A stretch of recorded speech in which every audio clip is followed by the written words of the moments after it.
하나님의 말씀 요한복음 20장 1절에서 20장 11절에서 15절까지 제가 봉독하겠습니다.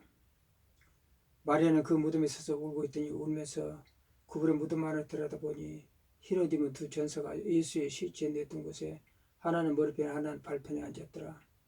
천사들이 이르되 여자여 어찌하여 우느냐. 이르되 사람들이 내 주님을 옮기다가 어디 두었는지 내가 알지 못합니다. 이 말을 하고 뒤에 돌이켜 예수께서 서 계신 것을 보았으나 예수신 줄을 알지 못하더라. 예수께서 이르시되 여자여 어찌하여 울며 누구를 찾느냐 하시니 마리아는 그가 동상인 줄 알고 주여 당신이 옮겼거든 어디 두니 내게 이르셨는데 그리하면 내가 가져가리이다. 아멘. 오늘 본문 말씀 굳이 제목을 하자면 내가 가져가리라 하는 말씀으로 증거하겠습니다. 여기서 막달라 마리아가 이제 예수님께서 십자가 달리시고 무덤에 묻히셨을 때 이제 그 무덤 밖에서 울면서 구부러서 무덤 안을 들여다보고 있었다 하는 것입니다. 그때 흰옷 입은 두 천사가 예수의 시체에 니등 하나는 머리 발편에 하나는 머리편에 발 앞에 발편에 앉았더라 그랬습니다. 그래서 우리가 이 광경을 보면은 여기서 여인은 믿음의 신앙인을 말하는 것입니다. 이 여인의 모습이 바로 우리의 모습입니다. 이 은혜를 기억하는 이 여인의 모습이 우리 모습이 또 돼야 됩니다. 우리는 예수 믿기 전에 7 귀신 들린 자였습니다. 우리도 마찬가지예요. 가득 찼어요. 그것도 가득 찼는데 예수 믿고 나서 우리가 완전히 죄가 끝났어요. 악한 마귀는 아직까지 이 세상에 있고 우리 속에도 죄가 있기 때문에 항상 마귀가 틈을 타고 있다는 거 우리가 알아야 되는 것입니다. 이 7 귀신 들였던 막달 마리아는 귀한 신앙인을 말하고 있는 것입니다. 은혜를 아는 여자예요. 은혜를 아는 신앙인이라 하는 것입니다. 우리가 여기서 예수님께서 살아나서 이제 천사를 보이고 이렇게 천사들이 나타나고 하셨는데 요즘에 축기론이 한번 또 나오고 하면은 대부분 많은 사람들이 부정적으로 생각을 많이 합니다. 그런데 우리가 그렇게는 할 필요가 없죠. 왜냐하면은 복음서는 마태복음부터 계시록까지는 영적인 일을 다루고 있습니다. 영적인 일을. 예수님께서도 공생의 기간에 수없이도 축기를 하셔가지고 귀신을 갖다가 쫓아냈고 그렇죠. 귀신 들린 가난한 여인도 고치고 또 이 완전히 귀신 때문에 미친 그런 사람들도 고치고 그런 게 많이 있습니다. 그렇기 때문에 축기가 우리는 반드시 예수님 사역에서 말씀 사역, 치유 사역, 축기 사역을 하셨다는 걸 우리가 알아야 됩니다. 지금도 마찬가지예요. 그리고 우리 속에는 죄가 있기 때문에 죄가 있는 때는 악한 마귀가 있지 않습니까? 영이 있지 않습니까? 그럴 때는 반드시 영적인 문제를 복음서와 계시록과 영적인 문제를 다루고 있다는 걸 생각을 해야 됩니다. 그걸 부정적으로 볼 필요가 없죠. 지금도 축기를 많이 하고 있지 않습니까? 그리고 대다수 많은 병들, 질병들이 축기에 이 악한 마귀들은 그런 축기를 해야 되는 그런 병이 있다는 걸 우리 알아야 되는 것입니다. 지금도 예수님께서도 광야에서 마귀에게 시험을 받으셨습니다. 그렇죠? 그러죠. 지금도 이 악한 마귀들이 지금 설치고 있어요. 계속. 왜냐하면 이 세상 끝날 때까지 새하늘과 새 땅이 임할 때까지 예수님 재림할 때까지는 이게 계속 반복되는 것입니다. 그래서 베드로전서 5장 8절에는 근신하라 깨어라 내 대적 마귀가 오는 사자같이 두루다니며 산길자 찾나이 그리고 이야기하지 않습니까? 끊임없이 우리는 영의 성도는 악한 영과 싸우는 영의 사람들이에요. 우리가 그걸 당연한 걸 알고 있는 걸 알고 우리가 대처를 하고 항상 기도와 말씀을 깨어 있어야 되는 것입니다. 그러니 이 일곱 귀신 들렸들은 막달만의 귀한 여이죠. 다른 사람들 할지 모르지만 그는 예수님께서 십자가 사건을 당하는 것보다 그걸 보고 나서 끝까지 다른 데 가지 않고 예수님의 그 무덤까지 찾아서 들어보는 것은 그 신앙이라서 아주 귀한 신앙이라고 알 수가 있습니다. 이건 우리 예수님의 믿기 전에 나의 모습은 어떻게 있습니까? 우리가 바로 일곱 귀신 들린 막달라 말이에요. 우리가 바로 일곱 귀신 들린 막달라 말이에요. 우리는 선악과 사건으로 에덴 동산 선악과 사건으로 말미암아 원죄가 있어. 원죄가 모든 사람 죄했으며 그 원죄가 있기 때문에 우리 속에 수많은 죄가 들어왔어요. 악한 생각이, 시기, 다툼, 미움, 질투부터 해서 모든 악한 것이 다 들어와 있어요. 그래서 지금도 끊임없이 영적인 일을 하고 싸움을 하고 있습니다. 그래서 근데 예수 그리스도를 영접하니까 나다 아롭스 새 사람이 되었지만은 그러나 지금도 영적인 일을 계속 싸우고 있습니다. 우리가 그걸 알아야 돼. 항상 우리의 싸움이 혈과 육이 아닙니다. 육이 아니에요. 악한 마귀와 싸우는 것이 바로 우리의 일이란 것입니다. 그러므로 우리가 우리의 주의 은혜로 말미암아 우리 하나님의 은혜로 말미암아 우리가 새 사람 된 걸 너무나 감사해야 됩니다. 은혜의 구원, 선물 구원 했던 선물 구원을 우리 주신 걸 너무나 감사해야 돼요. 하나님께. 에베소 2장 8절 9절을 같이 잘 하신 대로 너희는 그 은혜의 믿음으로 말미암아 구원을 받았으니 이것은 너희에게 난 것이 아니요 하나님의 선물이라. 그래서 선물군이라고도 얘기합니다. 이것은 행위에서 난 것이 아니 누구든지 자랑하지 못하게 하려 함이라고 했습니다.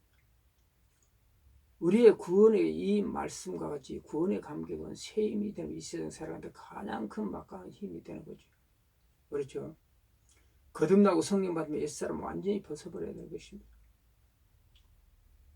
사도 바울은 완전한 다메섹 도상에서 완전한 터닝 포인트에서 예수님께서 말씀하시고 빛 가운데 계시는 예수님 만난 뒤로 그는 오직 십자가 사건을 나는 더 알기를 원하지 않는다.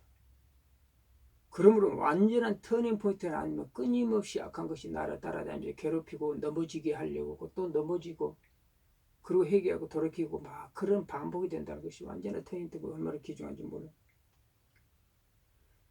그러므로 지금 시대도 악한 영이 미혹을 받지 않도록 우리는 기도해야 하는 것입니다. 근신하라 깨라 너희 대적 마귀가 우는 사자같이 두루다니며 산기차를 쳤나 이것입니다.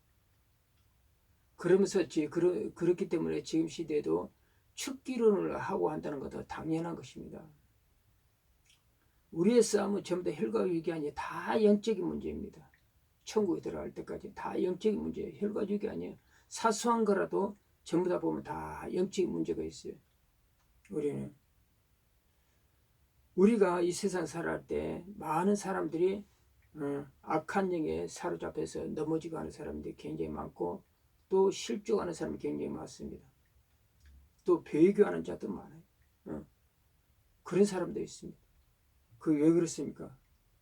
그걸 동기를 그 악한 영에 주지 않아야 되는 거죠. 그래서 우리가 성도들 중에 크리스찬 중에서 보니까 통계로 잠깐 나눈 거 보면은 이 사주팔체나 점치거나 그런 사람들이 들어 있다고 이제 보니까 그렇게 보이더라고. 물론 그분들은 완전한 성도가 안 됐겠죠. 성령 받고 거듭난 사람은 아니에요. 성령 받고 거듭난 사람이 그 사람이 택한 사람이고 그 사람이 하나님의 사람이고 그 사람은 완전한 구원을 받은 사람인데 내 안에 성령 들으면 절대 그런 일을 못합니다.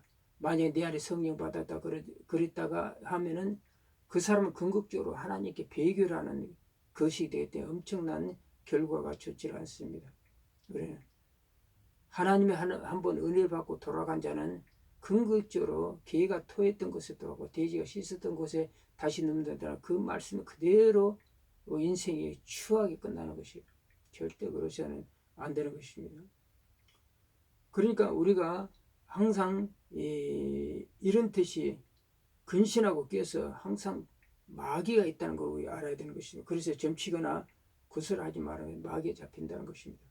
또한 반대로 우리 성도들이나 크리스찬이 내 입에서 나온 소리가 무슨 말을 하고 내가 무슨 생각을 하고 내가 무슨 말을 듣는가 굉장히 중요한 것입니다. 듣고 나오는 것은. 여기서 악한 것이 틈탈 수가 있거든요. 또 반대로 어느 여인이 자기 신랑이 젊었을 때 죽었기 때문에 통굴하고 울면서 기도를 하고 있는 거예요.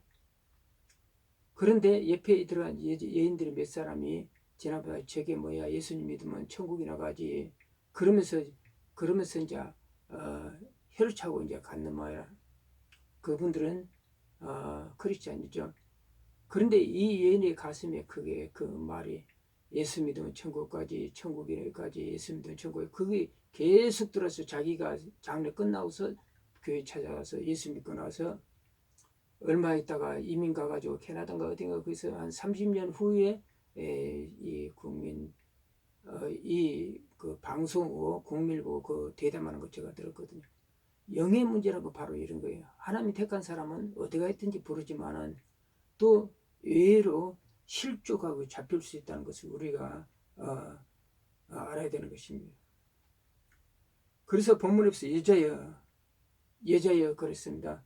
어찌하면 울면 누구를 찾느냐. 그 말은 뭐죠? 여자야 뭐야? 믿음의 사람아 어찌해서 울면 누구를 찾느냐.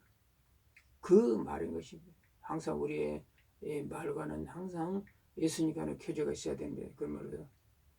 마태복음 16장 21절에 이때부터 예수 그리스도께서 자기가 예루살렘에서 올라가 장로들과 대제사장과 세관들이 많은 고난을 받고 죽음을 당하고 제3일에 살아날 것을 비로소 밝히시니 그렇게 말한 것이죠. 예수님은 죽으시고 부활하셔서 마가다락방 진리의 성령으로 오십니다. 마가다락방에 오신 성령님이 진리의 성령님으로 오셨어요. 그래서 마태복음 16장 28절은 진실로 내게 이르니 여기 서 있는 사람 중에 죽기 전에 인자가 그 왕권을 가지고 온 자를 볼 자도 있을 것이라 그랬어요. 왕권을. 그러므로 이때까지는 아직까지 예수께서 영광을 받지 아니했으므로 성령이 그들 속에 아직까지 계시지 않더라 그랬어요. 예수님께서 영광을 받으시고 십자가에서 영광을 받으시고 나서 예수님께서 사도행전 1장 4절에부터 말씀하신 것 같이 너희들은 이 예루살렘을 떠나지 마라. 그리고 하나님께 약속한 걸 기다려라. 성령 받기를 기다려라 그랬어요. 그러니까 마가다락방에서 진리의 성령이 오셨다는 것입니다. 그러면서 이제 진리의 성령이 살아나셨잖아요. 그러니까 이제는 너희 마음속에서 나를 찾아라는 거예요. 너희들이 그동안에 세상 내가서 있었던 너희들이 마음으로 너를 나를 보고 찾잖아요. 그러나 이제는 내 마음속에 나를 찾고 나를 찾아라. 누가복음 10장 20절 21절 같이 하늘나라는 여기 있다 저기 있다 못하리니 볼 수 있게 임한 거 내 마음속에 있는 이라 마음속에 하늘나라가 천국은 마음속에 있다는 것이 우리가 눈으로 보는 것이 아니고 마음속에 있다는. 그러므로 우리는 부활의 소망을 가져야 한다. 우리의 가장 큰 소망은 부활의 소망이에요. 고린도 15장 19절은 만일 우리가 바라는 것이 이 세상 살 뿐이면 우리가 바라는 것이 이 세상 살 뿐이면 모든 사람과도 우리가 가장 불쌍한 자루라고 했어요. 불쌍한 자루다. 이 세상에 소망만 들고 산다고 하면 모든 사람 중에 가장 불쌍한 자루. 이 말을 다른 말로 하면 이 세상 모든 세상에 사는 사람들이 이 세상 땅에만 소망을 두고 산다고 하면 그들이 가장 비참한 사람이에요. 불쌍하고 비참한 사람이라는 것입니다. 그러나 이제 그리스도께서 죽은 자 가운데 다시 나서 잠자는 자를 1010명이 되었다. 잠자는. 그러니까 예수 믿는 사람, 하나님을 섬긴 사람은 죽은 사람이 아니에요. 잠자는다. 그래서 잠자는. 왜냐하면 하나님 앞에는 죽은 자의 하나님이고 잠자는 자예요. 우리가 이 세상 살아있을 때도 궁극적으로 하나님이 살아있지만 죽을 때도 하나님 앞에 또 영이 살아서 하나님 앞에 심판을 받아요. 하나님 믿는 자는 천국에 부활의 소망으로 천국 가고 믿지 않는 자는 영벌에 처하는 그런 삶이 있기 때문에 그래 하나님께서는 산자의 하나님이시라 하는 것을 우리가 알아야 되는 것입니다. 사망이 한 사람을 말미암아 죽은 자의 부활도 한 사람을 말미암아 사망도 한 사람을 말미암아 첫째 아담인 한 사람을 말미암아 죽은 자의 부활도 한 사람을 말미암아 예수 그리스도로 말미암더라고 했습니다. 그래서 예수님께 말씀을 정리하세요. 예수께서 이르시되 여자여 믿음의 사람아 어찌하여 우리 누구를 찾냐 했으니 마리아는 그가 동산직인지 알고 이르되 주여 당신이 온 것거든 어디든지 내게 뭐 이르소서 그러면 내가 가져가리라. 예수님을 가장 소중하고 나 마음에 모시겠습니다. 이런 고백입니다. 이해는 아주 신실한 신앙인의 고백입니다. 신앙은 과거의 나의 모습, 현재의 모습이 가장 중요한 것입니다. 성도는 지금 현재 신앙을 나의 현재 사업의 신앙을 직시해라는 것입니다. 그러므로 성도는 주께 받은 은혜를 잊지 말고 처음 사랑케 여겨야 돼요. 성도는 우리가 구속의 사랑, 이 구속의 사랑보다 더 큰 사랑은 없는 것입니다. 아가페 사랑입니다. 하나님의 사랑입니다. 그리고 두 번째는 현재의 신앙이 안주하지 말라고요. 반드시 신앙이 내가 이 정도는 됐다 했을 때 반드시 후퇴하게 되어 있어요. 후퇴하면 원상 회복하기 굉장히 힘듭니다. 신앙은 계속 전진해야 되는 것입니다. 셋째는 옛사람으로 돌아가지 말한 것이다. 옛사람으로 돌아가면 어차피 우리는 한 번 정도 저한이신데 반드시 심판이 있다고 하나님 말씀하셨어요. 세상의 어떤 말에 미혹의 말에 우리가 절대 동요하면 안 됩니다.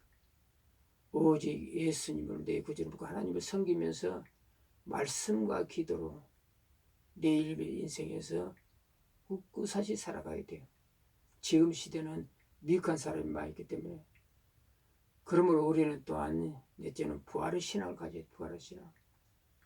우리는 하나님 앞에는 사실 죽은 자가 없어요. 죽은 자의 하나님이어서 반드시 산 자의 하나님이 우리는 부활의 소망을 가지고 영원한 천국을 누리고 생각하고 우리는 소망을 가지고 해야 된다는 것입니다. 그리고 더 마지막에는 성령 충만하자는 것입니다. 성령이 충만하지 못하면 우리는 사명을 감당할 수 없습니다. 이와 같이 성령을 충만하고 우리의 사명을 감당하시기 바랍니다. 그런 말씀을 기억하고 주의 삼창으로 통성으로 간절히 얻기도 하겠습니다.